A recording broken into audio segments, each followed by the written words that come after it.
In 1864, the Union leadership under President Abraham Lincoln recognized that to win the Civil War, they would need a more aggressive and coordinated strategy across multiple theaters of war. This led to the appointment of Ulysses S. Grant as General-in-Chief of all Union armies. Grant, having achieved significant victories in the Western Theater, brought with him a new vision of how to prosecute the war. His approach would become known as the Overland Campaign, a series of relentless and bloody battles aimed at wearing down Robert E. Lee's Confederate Army of Northern Virginia. The Overland Campaign began in May 1864 with the Battle of the Wilderness. The Wilderness, located in Northern Virginia, was a dense, tangled forest that provided little room for maneuvering large armies. The fighting was brutal, chaotic, and often hand-to-hand, with visibility obscured by thick underbrush and smoke from firing of rifles and artillery. Despite suffering heavy casualties, Grant refused to retreat, a stark contrast to previous Union generals who had often fallen back after sustaining losses. His strategy was one of attrition. He knew that the Union's superior numbers and resources would eventually overpower the Confederates if they continued to engage Lee's army. After the bloody stalemate in the Wilderness, Grant pressed on Spotsylvania Courthouse, where another series of intense battles took place. The fighting at Spotsylvania was characterized by trench warfare, with both sides digging in and constructing defensive positions.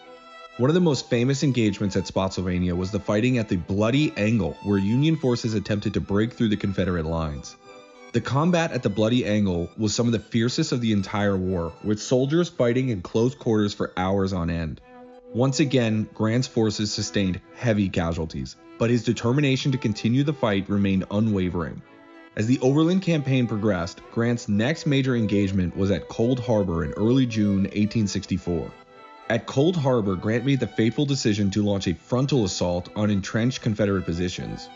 The result was catastrophic for the Union. In just a few hours, thousands of Union soldiers were killed or wounded as they charged directly into Confederate gunfire. The battle was a disaster for Grant, and many soldiers pinned slips of paper with their names on their uniforms so their bodies could be identified after the inevitable slaughter. Despite the heavy losses at Cold Harbor, Grant's campaign continued to grind down Lee's army. The Overland Campaign, though costly in terms of lives, succeeded in its ultimate goal, keeping pressure on Lee and gradually depleting the Confederate Army's ability to resist. Grant's strategy was to prevent Lee from regrouping or launching counterattacks, ensuring that the Confederates would be on the defensive for the remainder of the war. While Grant was engaging Lee in the Eastern Theater, General William Sherman was leading a campaign in Western Theater that would become one of the most famous and controversial of the Civil War. Sherman's Atlanta campaign began in May 1864 and was aimed at capturing the city of Atlanta, Georgia, a vital Confederate transportation hub and industrial center. Sherman's strategy involved maneuvering his forces around the Confederate Army under General Joseph E. Johnston, attempting to outflank them and force a retreat. Over the course of several months, Sherman's forces engaged in a series of battles and skirmishes as they slowly advanced towards Atlanta. The campaign was marked by Sherman's use of what would later be termed maneuver warfare, where he sought to avoid costly frontal assaults in favor of cutting off the Confederate supply lines and forcing them to abandon their positions. By July 1864, Sherman's forces had reached the outskirts of Atlanta. The Confederate leadership, alarmed by Sherman's advance, replaced Johnson with General Bell Hood, who was known for his aggressive tactics. Hood launched several attacks against Sherman's forces in an attempt to drive them back, but these attacks failed, resulting in a heavy Confederate casualty. On September 2, 1864, Sherman's forces captured Atlanta, delivering a devastating blow to the Confederacy. The fall of Atlanta was a major Union victory and had significant political ramifications. It boosted Northern morale and helped secure Abraham Lincoln's re-election in November 1864, as it demonstrated that the war was progressing in the Union's favor. Following the capture of Atlanta, Sherman embarked on his infamous March to the Sea. Sherman's march, which began in November 1864, involved moving his army from Atlanta to the coastal city of Savannah, Georgia, cutting a swath through the heart of the Confederacy. During the march, Sherman employed a strategy of total war, a concept that aimed to break the Confederacy's ability to continue fighting by targeting not only military forces but also civilian infrastructure. As Sherman's troops marched through Georgia, they destroyed railroads, factories, farms, and other resources that could support the Confederate war effort. Sherman's intention was to break the will of the Southern population, making it impossible for them to sustain the war. The destruction wrought by Sherman's forces was immense, and it left a lasting impact on the southern states. By the time Sherman reached Savannah in December 1864, his campaign had effectively crippled the Confederacy's ability to resist. The march to the sea is often seen as one of the first instances of modern warfare where the distinction between military and civilian targets was blurred in the name of achieving a decisive victory. The Civil War, particularly in its later years, introduced the concept of total war, a strategy in which the complete mobilization of a society's resources and population for war was necessary to achieve victory. Grant and Sherman in particular embraced this concept, recognizing that the South's ability to continue the war depended not only on its military forces, but also on its civilian population and infrastructure. Total war meant the Union forces would target anything that could aid the Confederate war, including transportation networks, agricultural production, and industry. This was most evident in Sherman's march to the sea, where his forces systematically destroyed Southern infrastructure, leaving a path of ruin in their wake. The effects of total war on the Southern population were profound. Many civilians, particularly in Georgia and the Carolinas, lost their homes, their crops, and livelihoods as Union soldiers burned farms, tore up railroads, and destroyed factories. The destruction caused by Sherman's forces not only disrupted the Confederate war effort, but also left deep scars on the Southern economy and society.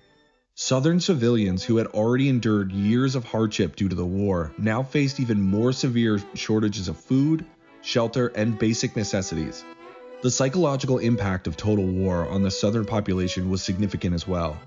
Many Southerners, particularly in the areas directly affected by Sherman's campaign, became demoralized and disillusioned with the Confederate cause.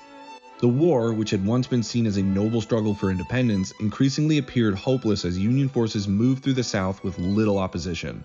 Sherman's strategy of total war, though controversial, was ultimately effective in hastening the end of the conflict. By destroying the South's capacity to continue fighting, Sherman helped bring the end to the Civil War and laid the groundwork of the Union's victory in 1865. While Sherman was conducting his campaign in Georgia, another Union general, Philip Sheridan, was leading a devastating campaign in Virginia's Shenandoah Valley. The Shenandoah Valley, often referred to as the breadbasket of the Confederacy, was a critical source of food and supplies for the Confederate Army. Throughout the war, the valley had been a key strategic region with both Union and Confederate forces vying for control over its rich agricultural resources. By 1864, the Union High Command recognized that to weaken the Confederate war effort, they needed to destroy the resources provided by the Shenandoah Valley. Sheridan's Shenandoah Valley campaign, which began in the summer of 1864, was part of Grant's overall strategy of applying pressure on multiple fronts. Sheridan, a trusted subordinate of Grant, was given the task of clearing Confederate forces from the valley and destroying anything that could be of value to the Confederacy. In a series of battles, including the Battle of 3rd Winchester and the Battle of Cedar Creek, Sheridan's forces defeated Confederate General Jubal Early's army and secured control of the valley. Once the Confederate forces were driven out, Sheridan turned the task of systematically destroying the valley's resources. His troops burned crops, barns, and mills, leaving the once fertile region a wasteland.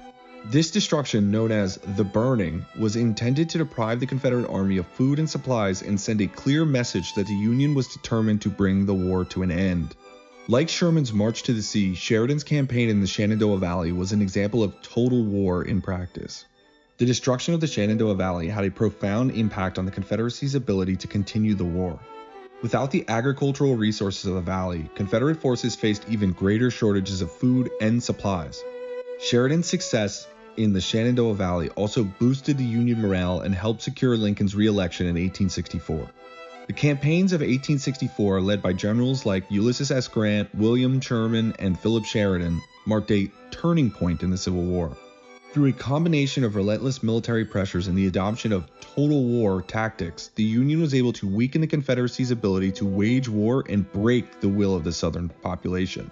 Grant's Overland Campaign, though costly, succeeded in grinding down Lee's forces, while Sherman's capturing of Atlanta and his march to the sea crippled the Confederates' war effort in the West. Sheridan's destruction of Shenandoah Valley further deprived of the Confederacy vital resources. By the end of 1864, the Confederacy was on the brink of collapse, and the Union's victory was within reach. The concept of total war not only helped bring about the end of the Civil War, but also left a lasting impact on the way wars would be fought in the future.